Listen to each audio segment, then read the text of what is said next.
Dark mic hub में आपका स्वागत है। दोस्तों, वीडियो शुरू करने से पहले आपसे छोटी सी विनती है कि वीडियो को लाइक और चैनल को सब्सक्राइब जरूर कर लें। दोस्तों, हम आज आपको सुनाने जा रहे हैं रामगढ़ के किले की रहस्यमयी कहानी।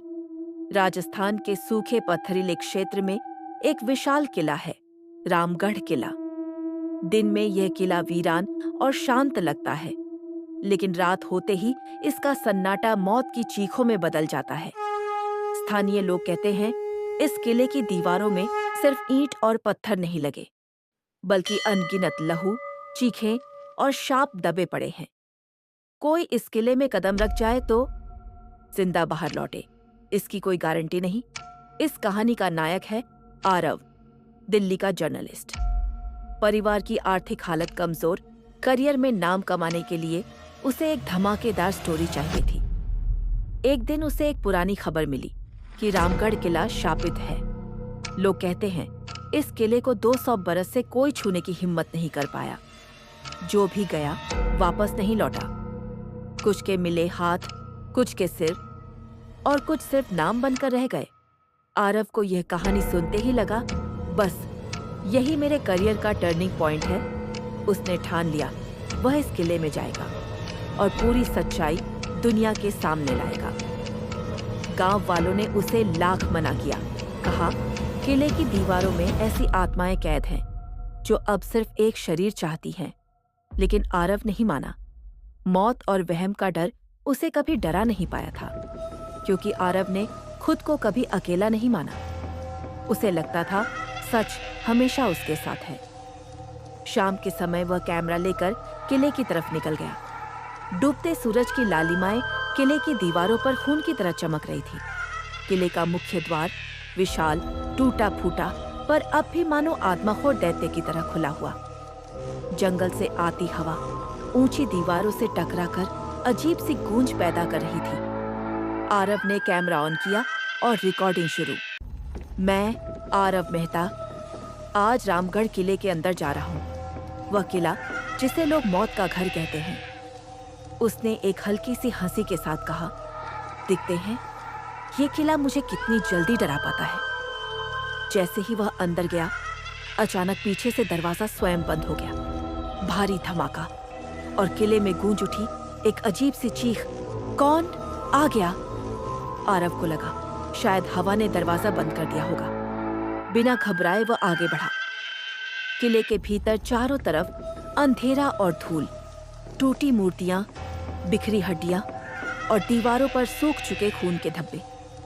कुछ हिस्सों में दीवार मानो किसी बड़े पंजे से फाड़ी गई हो, जैसे किसी ने भागने की कोशिश में दीवारों को नोचा हो, या किसी दानव ने अंदर से बाहर निकलने को तड़पकर ये निशान बनाए हो। आरव गहरी सांस लेता हुआ आगे बढ़ता गया। उसका कैमरा अजीब अजीब आवाजें कैद कर रहा था।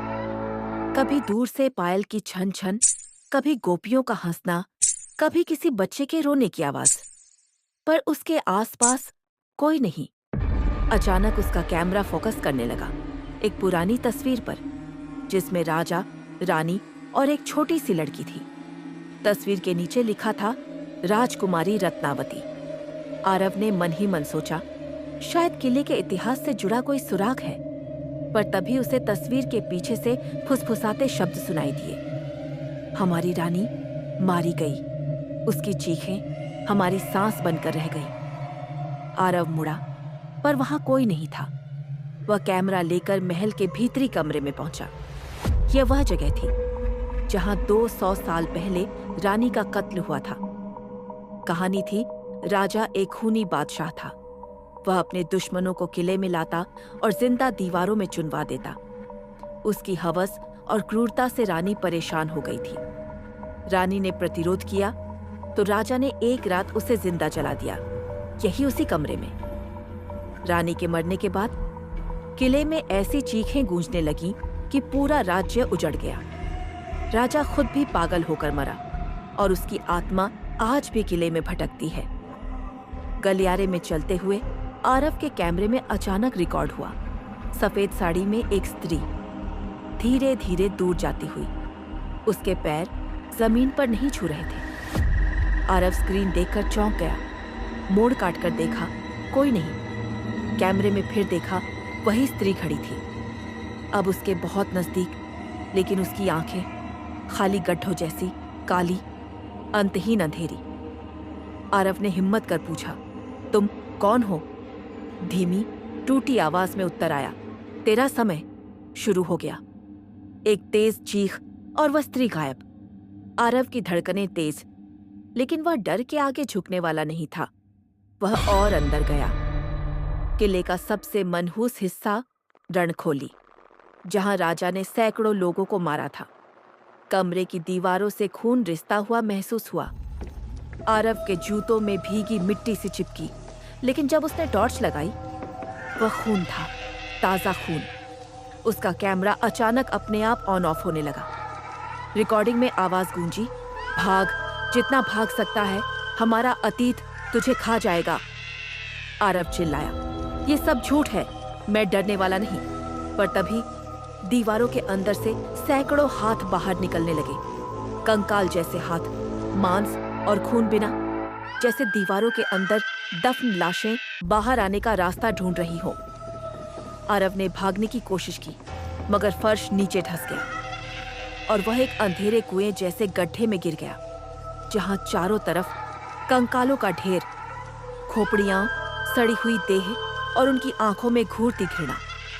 गहरे अंधेरे में चमकी एक स्त्री की हंसी, रानी की हंसी।